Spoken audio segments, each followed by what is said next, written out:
네, 안녕하세요. R 프로그래밍 두 번째 시간 데이터 구조 및 연산에 대해서 공부해 보도록 하겠습니다. 네, 이번 강의에서는 R 프로그래밍에 대한 자료형, 그다음에 변수, 연산자, 그다음에 자료 구조, 제어문, 조건문, 반복문, 그다음에 함수랑 패키지에 대해서 알아보고 마지막으로 퀴즈로 마무리하도록 하겠습니다. 자, R 자료형에는 숫자형과 문자형, 논리형 뭐 이렇게 여러 가지가 있는데 어, 우리가 파이썬에도서 이제 뭐 얘기를 했듯이 숫자형은 이제 이렇게 정수형, 실수형, 복소수형 이렇게 세 가지를 어, 말하고 있습니다. 한번 예제를 보면서 한번 보도록 하겠습니다. 네, 여기 보면은 PPT에 있는 자료랑 같이 이렇게 보시면 좋을 것 같은데요. 자, 숫자형에는 이렇게 정수 형태가 있겠고요. 그 다음에 이제 이런 경우는 숫자가 굉장히 큰 숫자가 되는데 한번 여기 결과를 보도록 할게요. 자, 이렇게 해놓고 보면은 1이라는 숫자가 찍히고 있죠. 예, 그 다음에 1, 2, 3도 마찬가지로 우리가 이렇게 결과를 볼 수가 있습니다. 근데 이렇게 숫자가 큰 경우는 어, 보면은 지수 형태로 이렇게 나오는 것을 볼 수 있습니다. 10의 6승 뭐 이렇게 큰 숫자가 나온다고 보시면 되겠고요. 그다음에 실수형 같은 경우는 4.5 정상적으로 찍히게 됩니다. 이런 경우는 이제 10의 마이너스 2승, 이거는 10의 플러스 3승, 이런 두 가지에 대한 부분도 우리가 지수 형태로 그대로 표현해 줄 수 있는 그런 부분이라고 할 수가 있겠습니다. 3400, 그 다음에 0.0, 553, 453 이런 식으로 우리가 소수점 밑에 몇 제짜리까지 할 것인지, 그 다음에 이제 마찬가지로 10의 몇 승까지 우리가 지수 형태로 표현할 것인지 그런 것들이 이제 이렇게 표현해 줄 수가 있다고 보시면 되겠습니다. 마지막으로 실수형과 허수부에 대한 어떠한 값을 가지고 있는 이 복소수도 그대로 우리가 활용을 할 수가 있습니다. 잘 사용은 안 하고 있지만은 어쨌든 우리가 아래서 지원을 해주고 있다고 보시면 되겠습니다. 문자형은 이렇게 두 가지가 제공을 해주고 있습니다. 그 작은 따옴표랑 큰 따옴표 둘 다 우리가 문자열을 이렇게 제공을 해주고 있다고 보시면 돼요. 예, 우리가 이렇게 제공을 하고 있다고 우리가 결과창에 이제 볼 수가 있겠죠. 네. 그래서 이렇게 우리가 숫자형 같은 경우에는 그 정수형 큰 정수의 경우는 지수 형태로 표현이 되고 실수형 수점이 있고 그 다음에 지수 형태로 표현한다. 잘못 썼네요. 기수가 아니라 지수죠.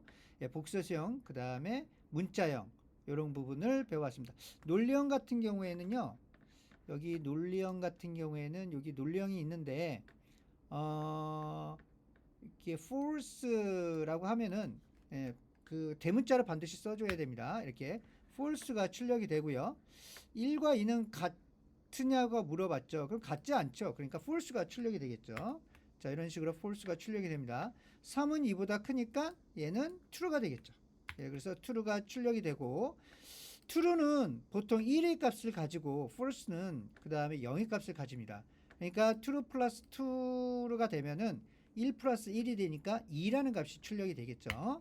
자, 이런 식으로 우리가 2라는 값이 출력이 되는 걸 확인해 볼 수가 있습니다. 예, 널은 우리가 값이 없다라고 볼 수가 있습니다. 자, 주석을 처리를 할 때요.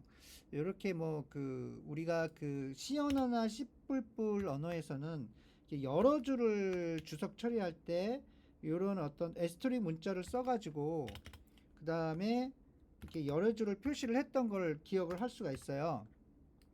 파이썬에는 이런 기능은 없습니다. 대신에 이렇게 우리가 블럭을 지정을 한 다음에 컨트롤 쉬프트 C 키를 누르게 되면은 자, 이렇게 동시에 주석 처리가 되고 동시에 주석 처리가 되지 않는 것을 확인해 볼 수가 있습니다. 이런 식으로 여러 줄을 우리가 주석 처리하는 것을 활용해 볼 수가 있다고 우리가 알 수가 있습니다. 자, 그런 다음에는 이제 우리가 그 연산자 부분을 넘어가도록 하겠습니다. 네, 이렇게 보면은 변수라는 게 있는데요. 자료용은 됐고요. 그 다음에 변수는 이제 이렇게 메모리 공간에 어떤 값을 가지는 걸 의미할 수가 있는데요. 여기 보면은 이제 강의 자료에 있는 데이터셋을 편집창에 복사한 후 주석 처리가 되어 있는데, 그 여러분들 보시게 되면은요, 그 제가 강의 자료를 올려놨는데 여기 아래 보면은 스튜던트 스코어 텍스트라고 돼 있어요. 이 텍스트 파일을 이렇게 클릭을 하면은, 아래서 클릭을 하게 되면은 이런 어떠한 데이터셋을 볼 수가 있습니다. 그래서 요거를 그대로 우리가 컨트롤 C, 이렇게 컨트롤 C 한 다음에 우리가 데이터 여기다가 붙여넣기를 하게 되면은 데이터를 활용할 수가 있습니다. 예, 그런 식으로 우리가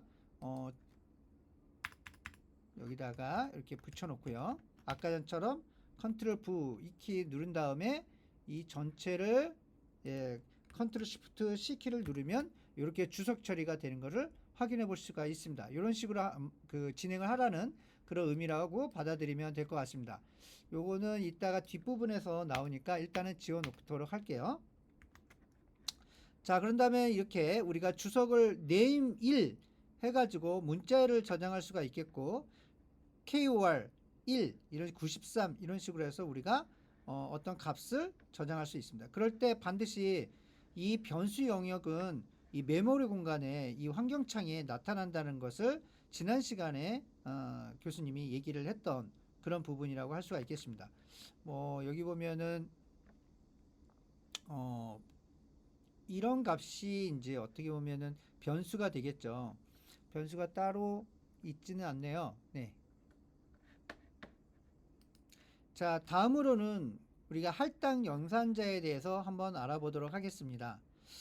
할당 연산자는요, 여기에 이제 그 예제가 나와 있는데, 여기다 컨트롤 L 키여서 다시 한번 해보도록 하겠습니다. 할당 연산자는 오른쪽에 있는 그 연산자를 왼쪽에다가 대입하는 걸 할당 연산자라고 합니다. 아래서는 요 두 가지를 써요. 이렇게 는이라고 하는 요 표시를 쓰고, 또 하나는 왼쪽 화살표를 이렇게 쓰게 되면은 오른쪽에 있는 값을 왼쪽에다가 저장한다고 볼 수가 있겠습니다. 한번 실행을 시켜 보도록 하겠습니다. 여기를 컨트롤 엔터 키를 누르게 되면은 1의 값을 x1이라는 값에다가 집어넣습니다. 그럼 여기에 지금 현재 x1에 1이 들어가 있는 것을 볼 수가 있습니다. 마찬가지로 x2라는 변수에다가 1이라는 그 값을 집어넣게 되면은 이렇게 1이 들어갑니다. 반대로 화살표가 반은 다 이렇게 역방향으로 이렇게 표시가 될 때는 x3에다가 1이라는 값을 집어넣는다고 보시면 돼요. 그러면 x3이라고 하는 변수에 1이 값이 들어갔습니다. 마찬가지로 이렇게 그 화살표를 두 개를 사용해서 이렇게 그 할당 연산자를 진행할 수가 있습니다. 이것도 가능합니다.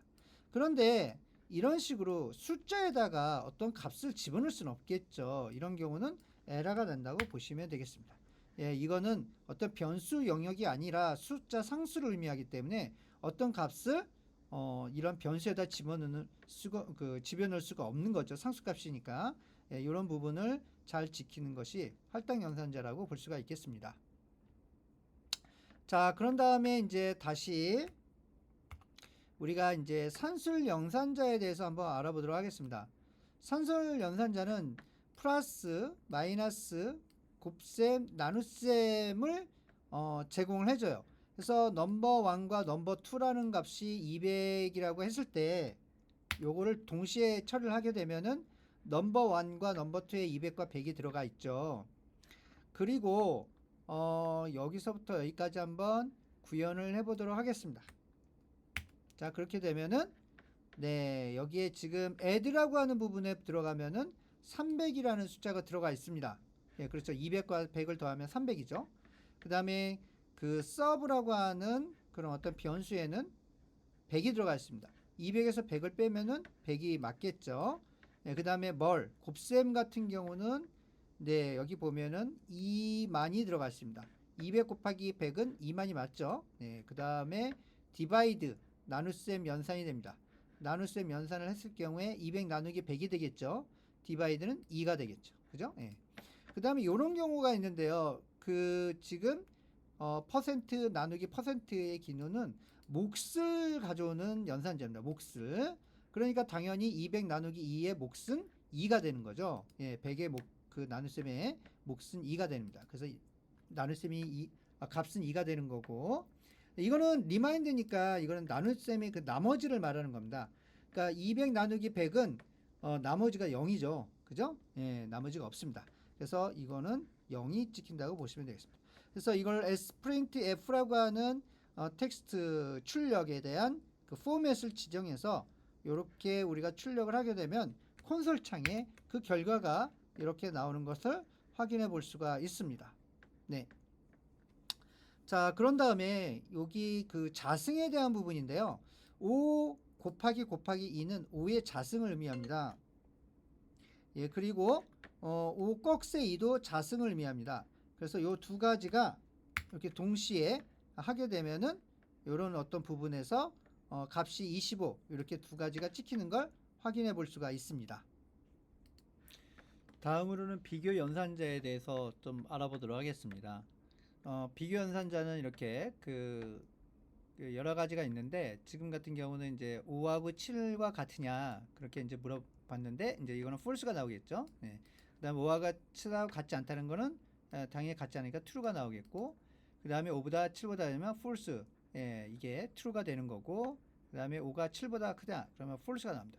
이런 식으로 그 어떠한 그 연산자에 따른 결과치가 불 형태로 나오는 걸 비교 연산자라고 볼 수가 있습니다.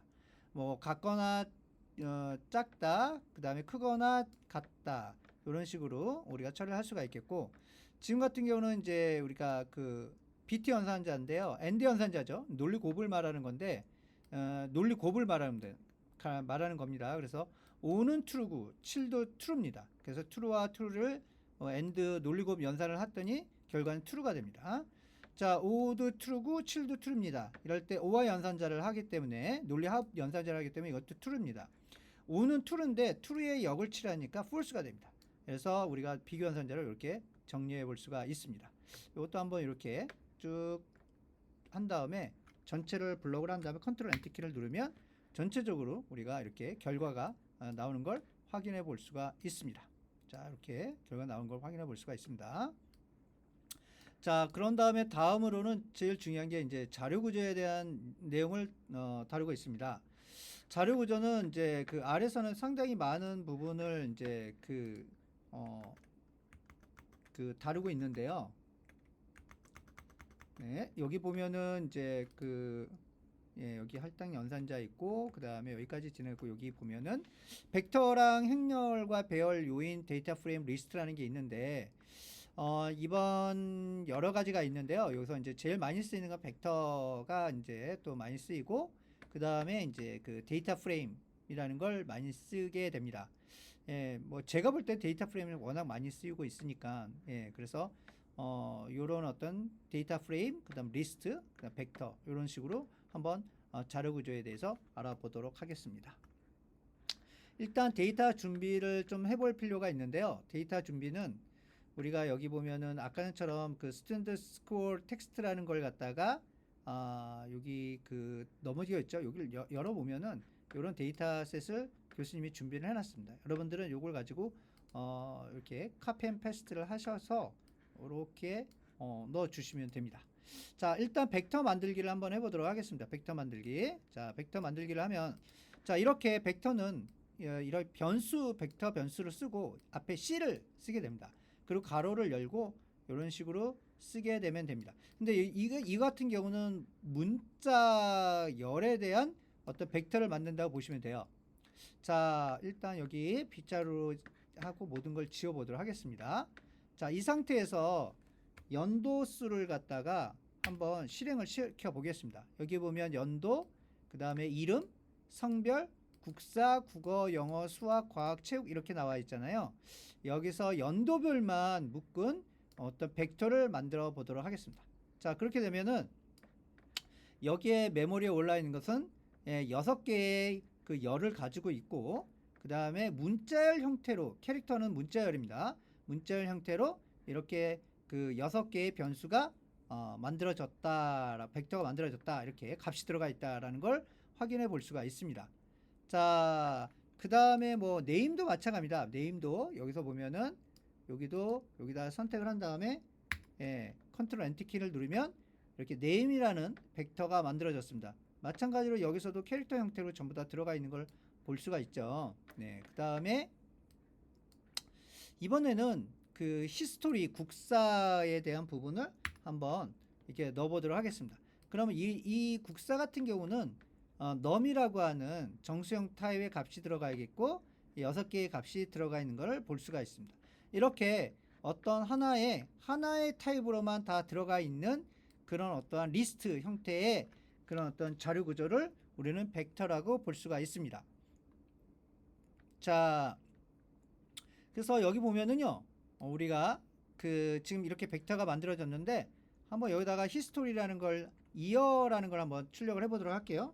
이어 이렇게 출력하면은 그 메모리에 들어가 있는 할당된 값들을 전부 다 보여주는 걸 알 수가 있습니다. 뭐 그 다음에 히스토리 같은 경우는 여기 보면은 히스토리 이렇게 하게 되면은 정수값의 값들이 다 들어가 있는 것을 볼 수가 있습니다. 자, 그렇게 하면 이거를 이렇게 우리가 블럭을 지정을 한 다음에 컨트롤 엔터 키를 누르면 이런 전체의 어떠한 벡터들을 활용한 그런 자료 구조를 만들 수가 있습니다. 자, 이렇게 진행을 할 수가 있겠고요. 자, 연속적인 값들의 벡터를 만들 때 이런 식으로 쓰게 되면은 지금 1부터 10까지의 시퀀스한 그런 벡터를 만들어라 이런 얘기인데 간격은 3 간격으로 만들어라 이렇게 우리가 할 수가 있습니다. 물론 이거 할당기호를 는으로 할 수도 있고 화살표를 쓸 수도 있다고 말을 했습니다. 자, 그렇게 되면은 이렇게 실행이 되면은 지금 현재 x 같은 경우는 1, 4, 7, 10이라는 값이 들어가 있습니다. 1, 4, 7, 10 3바이로 우리가 10까지 어떤 그 벡터가 만들어져 있다고 보시면 되겠고요. 그 다음에 1부터 10까지다 그런 얘기는 여기에 그 x가 1부터 10까지 인티저형으로 1, 2, 3, 4, 5, 6, 10 이렇게 이제 우리가 만들어져 있는 걸 확인해 볼 수가 있습니다. 그 다음에 이런 경우도 우리가 확인해 보면은 10부터 이렇게 그 줄어드는 그런 벡터를 우리가 확인해 볼 수가 있습니다. 같은 변수에다가 계속 만들었기 때문에 업데이트가 다 중복이 돼서 만들어진다고 보시면 되겠습니다. 자, 그런 다음에 각각의 지금 현재 10부터 1까지의 어떠한 벡터 값이 들어가 있는 걸 확인해 볼 수가 있는데 이 상태에서 플러스 5를 하게 되면요. 지금 플러스 5를 하게 되면은 이런 값이 들어가 있는 거를 우리가 출력을 해볼 수가 있습니다. 그러면 뭐 10에다가 5를 더하면 15, 9에다가 5를 더하면 14, 그 다음에 8에다가 5를 더하면 13, 12 이런 식으로 각각의 벡터의 열마다 5를 더하는 그런 효과를 볼 수가 있습니다. 자, 지금 이런 경우는 이런 경우는 true, true, false, false 이런 식으로 벡터를 만들 수 있다라고 볼 수가 있습니다. 조건에 대한 어떠한 그 논리의 어떤 결과치를 true, 참, 거짓을 이런 식으로 벡터로 만들 수가 있다라고 우리가 볼 수가 있습니다. 벡터들은 이런 다양한 값들을 일련의 타입으로 우리가 만들어지는 그런 어떠한 자료 구조를 벡터라고 할 수가 있습니다. 자, 리스트 같은 경우는 벡터랑 거의 비슷한데 앞에 리스트라는 걸 쓰게 되는 거고요. 지금 JHW 장현우라고 하는 학생 같은 경우에는 2021년도에 그 학년도가 되겠고 남자고 그 다음에 뭐 역사는 89, 그 다음에 국어는 93, 엔지니어는 그 잉글리시 영어는 88, 수학은 80. 이러한 어떤 첫 번째 열에 대한 부분만 다 가지고 있는 학생이거든요. 장현우는. 그렇게 한다 그러면 이 장현우라고 하는 리스트를 만들 때 리스트, 그 다음에 2021 이름, 그 다음에 여기는 국영수 값만 내가 하나의 리스트를 만들고 싶다. 그럼 이렇게 만들 수가 있어요. 그렇게 되면은 자, 이렇게 되면은요. 지금 장현우 같은 경우는 앞에는 캐릭터, 그 다음에 두 번째도 캐릭터. 근데 세 번째에 있는 값은 이렇게 정수, 넘 숫자로 세 개의 우리가 벡터를 가지고 있다라는 복합적인 그런 타입으로 구성된 자료 구조로 볼 수가 있습니다. 여기는 벡터가 되겠고, 여기는 캐릭터 스트링형, 여기도 캐릭터형 스트링형, 그런 것들을 통합적으로 바꾸는 그런 어떠한 자료 구조를 우리는 리스트라고 볼 수가 있습니다. 자, 출력을 할 때는 이런 경우는 리스트를 꺽쇠 하나일 경우는 리스트를 반환하게 되는 거고요.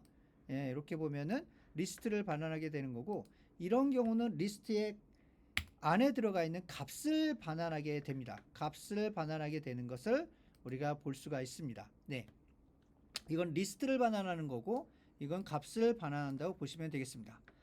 자, 세 번째에 대한 리스트의 어떤 반환, 그 다음 세 번째 열에 대한 리스트에 대한 값을 반환, 이런 식으로 우리가 생각해 볼 수가 있습니다. 네.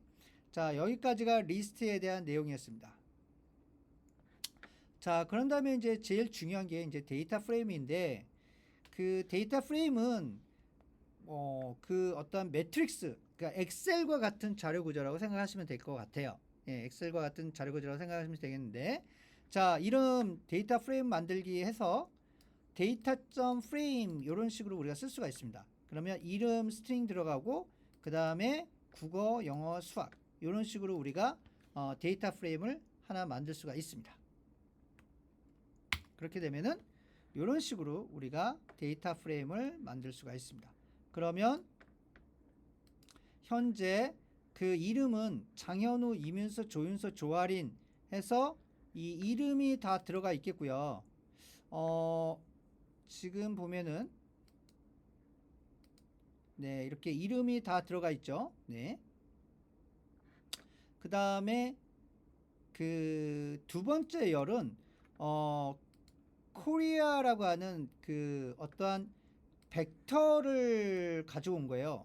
처음에는 우리가 그 여기에 보면은 네임이라는 벡터를 가져왔고, 두 번째는 코리아라고 하는 국어라고 하는 벡터를 가져왔고, 그 다음에 영어라는 벡터, 매스매틱스, 수학이라는 벡터, 이 네 가지의 벡터를 가지고 우리가 매트릭스를 만든 거예요. 예, 그래서 이런 데이터 프레임은 이 네 가지 우리 그 어떠한 그 벡터를 활용해서 얘가 되겠죠. 얘, 그 다음에 얘. 요런 네 가지의 벡터를 가지고 우리는 데이터 프레임을 만들었다고 보시면 돼요. 예, 그렇게 해서 하나의 우리가 엑셀과 같은 그런 파일을 만들었다고 보시면 되겠습니다. 그래서 여기서 이제 뭐 예를 들어서 뭐 프린트 df를 찍게 되면요, 예, 우리가 이렇게 출력이 되는 것을 우리가 볼 수 있어요. 이렇게 보면은 네임은 장현우께, 그 다음에 국영수, 이렇게 필요한 것들에 대한 부분만 벡터 4개로 구성된 어떤 하나의 데이터 프레임을 만들었다고 보시면 되겠습니다. 이 상태에서 우리가 하나의 열과 행을 추가할 수가 있는데요, rbind라는 걸 쓸 수가 있습니다. 그래서 데이터 프레임이 이제 어떤 부분이냐면, 네임은 김서준이 되겠고요. 현재 여기는 김서준이 없어요. 김서준. 그 다음에 그 95, 85, 93이라는 숫자로 해서 하나의 행을 갖다가 추가하겠다라는 그 내용을 볼 수가 있습니다.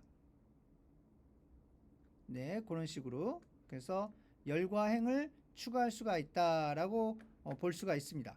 이게 사실은 여기가 김서준하고 그 다음에 df를 찍게 되면은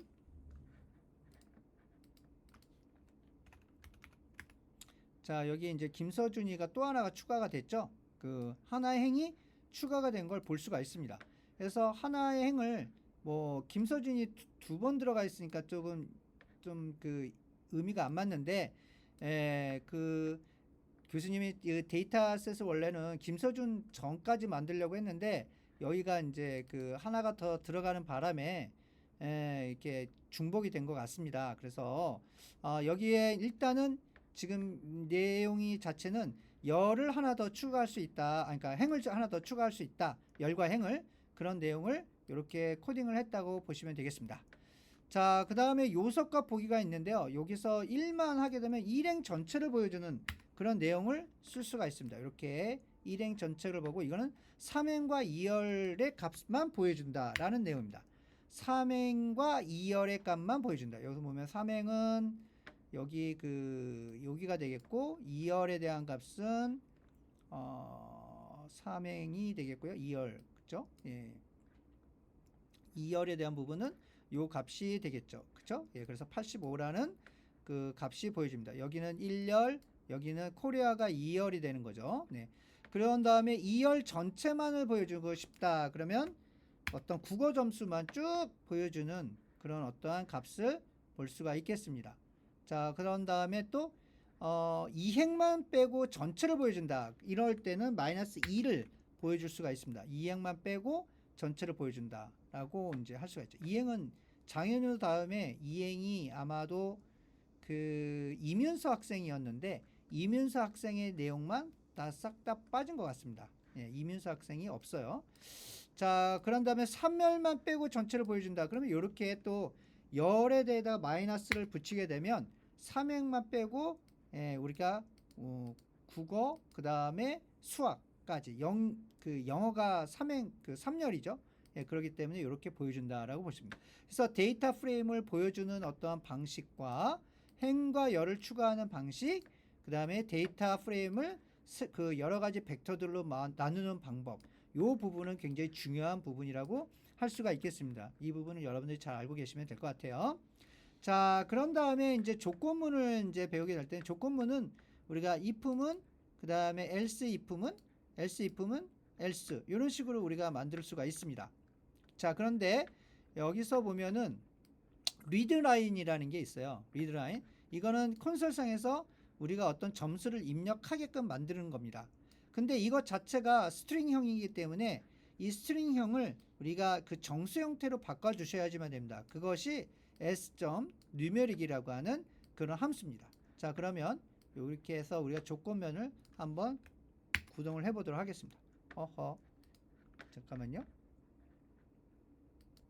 지금 교수님이 좀 실수했던 게 뭐냐면 여기서부터 여기까지 통째로 하면 에러가 당연히 납니다. 이건 뭐냐면 현재 그 스코어 그 코리아가 점수가 입력되지 않은 상태에서 이거를 판단하다니까 에러가 나는 거예요. 그래서 일단은 이걸 먼저 실행시켜 줘야 돼요. 이 구문을 먼저 실행시켜 줘야지만 현재 국어 점수에서 내가 뭐 예를 들어서 90점이다 라고 입력을 하면 그 다음에는 이 조건문을 실행시킬 수가 있습니다. 그러면 A학점이라는 게 출력이 돼요. 네, 이런 식으로 현재 이 스코어 점수에 들어가 있지 않은 점수를 가지고 이 if문을 돌리다 보니까 에러가 난 겁니다. 네, 그래서 단계적으로 이걸 먼저 실행시켜서 어떤 점수값을 여기다 저장시킨 다음에 조건을 판단해야 되겠죠. 네, 그런 부분으로 진행시키면 되겠습니다. 그 다음에 단일 조건문은 if else금을 한 줄로 쓰는 겁니다. 이렇게 한 줄로 쓰게 되면은 우리가 if문에 대한 결과가 이렇게 나올 수가 있습니다. 코리안 스콜 코리아가 현재 90점이니까 90점이 90점보다 크거나 같다라고 알기니까 합격이 되겠죠. 네, 그 결과를 프린터로 찍어준다고 보시면 되겠습니다. 자, 조건문이 나온 다음에 이제 다음에 나오는 게 반복문이 나옵니다. 반복문은 for문과 while문이 있는데 여기서는 이제 for문만 우리가 한번 해보도록 하겠습니다. 여기 for문을 합계는 0이 되겠고요. 그 다음에 for문을 통하는데 i가 요렇게 그 타입으로 지정을 해줄 수가 있어요. 이 벡터 타입으로 1, 2, 3, 4, 5, 6, 7, 8, 9, 10 이렇게 벡터에 들어가 있으면은 요 i가 요런 어떠한 증가에 대한 요 부분을 차례대로 수행을 한다고 보시면 되겠습니다. 그 다음에 sum을 계속 누적을 해서 그 sum에 대한 값을 저장하는 걸 갖다가 반복문을 한번 실행시켜 보도록 하겠습니다. 그러면 여기 보면은 쭉 출력이 되면서 처음에 1, 3, 6 이런 식으로 우리가 그 계속 더해지는 값을 우리가 출력을 해볼 수가 있습니다. 이렇게 이제 우리가 for문을 이용해서 이제 만들어 봤고요. 그 다음에 이제 그 현재 장현우 학생에 대한 국어, 영어, 수학 점수를 더하는 걸 한번 어플리케이션을 만들어 봐라. 이렇게 이제 질문이 나온다 그러면 요거를 어떤 식으로 이제 하면 좋을까요? 네, 우리가 여기 보면 리스트를 만들었잖아요. 리스트 안에는 그 이름과 그 다음에 연도와 이름과 국영수 이렇게 들어가 있거든요. JSC가 여기 보면은 현재 여기 보면은 JSC가 이렇게 들어가 있어요. 여기 보면은요. 현재 그 리스트 구조고 캐릭터 그 다음에 이름 그 다음에 숫자 국영수 93, 88, 80 이렇게 들어가 있거든요. 그럴 때 여기에 해당되는 93, 88, 80만 덧셈을 해주면 되거든요. 그래서 요거를 이런 식으로 일단 데이터를 가져오고 그 다음에 스코어라고 하는 부분에서 요 그 랭스가 있어요. 1부터 랭스 그 다음에 스코어 하게 되면은 현재 세 번째 리스트만 가져오는 거거든요. 그러니까 세 번째 리스트니까 현재 요 값만 93에서 88, 80만 가져와요. 그러면 스코어가 현재 그 벡터 3개가 들어가 있죠. 값이. 그래서 1부터 3까지 반복이 되겠죠. 그래서 1부터 3까지 누적을 한 걸 찍어라. 이렇게 해볼 수가 있습니다. 자, 그러면 장현우 학생에 대한 값이 어떤 그 총점이 얼마가 나오면 316점이라는 총점이 출력되는 것을 볼 수가 있습니다. 그래서 여기서 요게 중요한 게 뭐냐면 여기는 현재 벡터가 우리가 이제 이 연도수 2021년도는 나오지 않고요. 그 다음에 이름 장현우라고 하는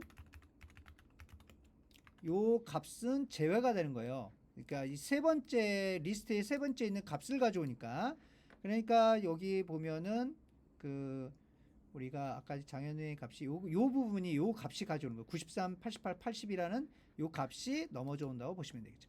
그게 3개니까 랭스의 길이가 3개니까 1부터 3까지 반복이 되는 거죠. 그걸 계속 누적을 해서 출력을 하는 그런 부분이라고 할 수가 있겠습니다. 자, 그런 다음에 이제 함수에 대한 부분인데요. 함수는 이제 이렇게 그 이름을 우선은 그 펑션이라는 이름을 쓰게 됩니다. 펑션이라는 이름을 쓰게 되고 인자는 넘버 1, 넘버 2 이런 식으로 인자를 갖다 집어넣을 수 있겠고 우리가 이걸 add라는 함수 이름을 지정할 수가 있어요. add는 함수 이름이 되는 거고 함수에 대한 어떤 표현은 이런 식으로 지정할 수가 있습니다. 그리고 이제 함수 내부에는 넘버 1과 넘버 2를 더해서 그 결과를 이런 식으로 반환해 준다 라고 보시면 되겠죠. 그러면 요거를 한번 실행을 시켜 볼게요. 그러면 숫자 1을 우리가 20이라는 숫자를 넣어보도록 하겠습니다. 그리고 두 번째 또 요걸 실행을 시키겠습니다. 그러면 이제 30이라는 숫자를 집어넣으면은 죄송합니다. 네, 그러면 네, 여기서 요게 실행이 돼야 되겠죠. 그러면 숫자 2에다가 30이라는 숫자를 집어넣게 되면은 이 함수를 호출하게 되면은 뭐 50이 되겠죠. 예. 그러면 넘버 1 요거를 한번 이렇게 해. 그러면 이제 리저트가 이제 어떻게 되냐면 여기 보면 리절트라는 걸 한번 출력을 해 보도록 하겠습니다. 리절트 코딩이 또 하나가 좀 부족한 부분이 있었는데 요게 하나가 더 추가가 돼야 될 것 같습니다. 호출 부분이 없었던 건데 자, 일단 넘버 1에서 이제 우리가 이렇게 그 출력을 아까 20이라는 숫자를 집어넣고요.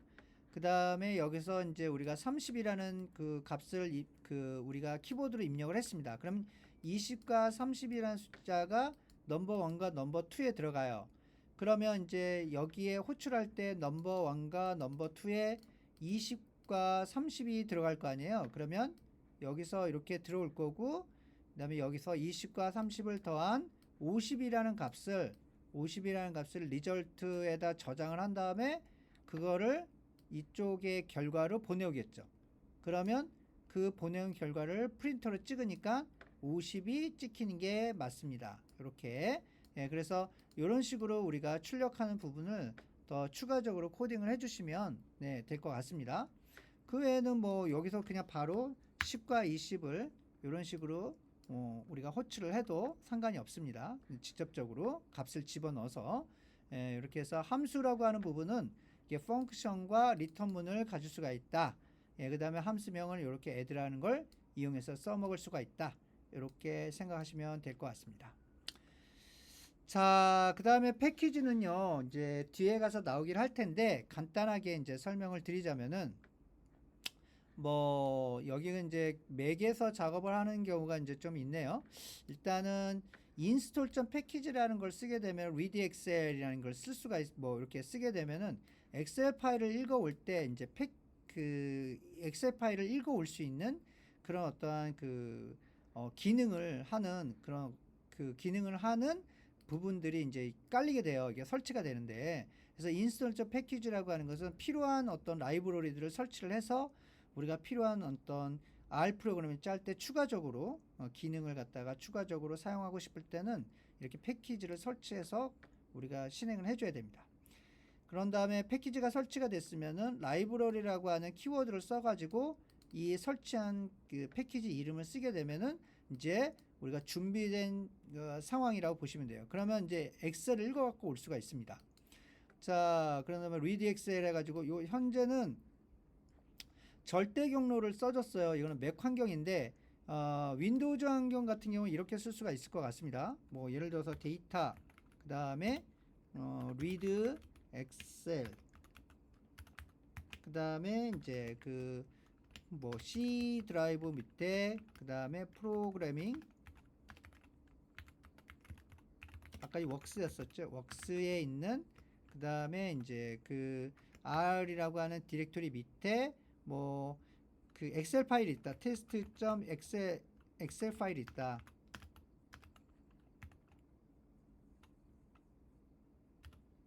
엑셀 파일이 있다.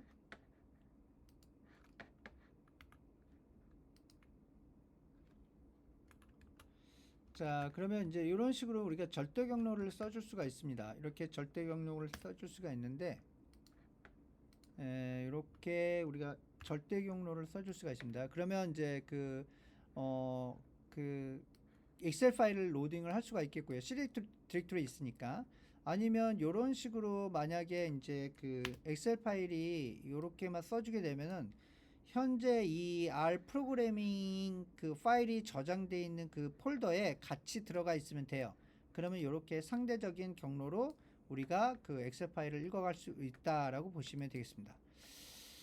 뭐 요거는 이제 나중에 여러분들이 교수님하고 같이 한번 연습을 해보면 좋을 것 같습니다. 네, 그렇게 해서 지금 진행을 해보면 될 것 같습니다. 네. 요거는 이제 나중에 한번 실행이 날 때 어차피 데이터를 처리를 하니까 이 부분은 이제 그대로 진행을 해보도록 하겠습니다. 교수님이랑 같이요. 네. 자, 그럼 오늘 강의를 이거대로 마치도록 하겠습니다.